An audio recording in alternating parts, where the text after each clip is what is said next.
Certainly a fascinating day with $30 billion wiped off the market yesterday, and it's been a volatile day on the markets today. So as I bring in Ross Greenwood, our finance editor, Ross, in the context of what's going on, is the Reserve Bank thinking about this as we hover at 1.5%? Absolutely they will be. The reason for this, the Reserve Bank making its very first interest rate decision for 2018, broadly expected to be on hold. That decision has come in, and as a result, the Reserve Bank has now officially said interest rates are on hold, fully as expected. But remember, the stock market today, Peter, has fallen another 3%. So the All Ordinaries Index, as we sit here, is down almost 180 points. It means on top of the $30 billion lost yesterday, it's nearly $60 billion wiped off the value of shares today. This increasing volatility means really the Reserve Bank has got not much option but to leave interest rates on hold. And the reason for that largely is simply because at the moment you've got a situation where interest rates are the reason why the United States market is falling so heavily,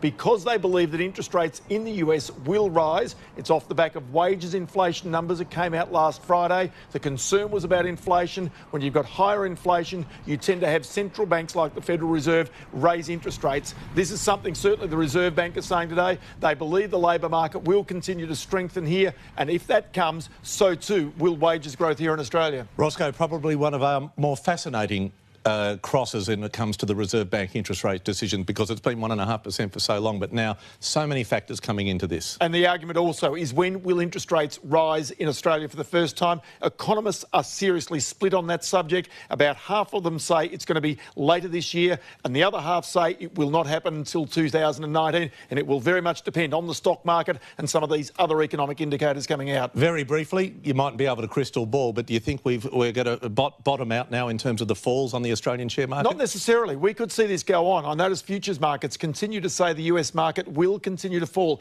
There are genuine fears in the United States about the impact of rising interest rates, because they believe if they start to raise interest rates more quickly, it could have a real compound effect not only in the United States but the rest of the world as well. And the impact on the dollar, we've seen that come away from 80 cents in the dollar coming down. And you get a sense that the Reserve Bank would be happy about that. The Reserve Bank is not comfortable with the Australian dollar above 80 US cents. It would far prefer to see it in the low 70s.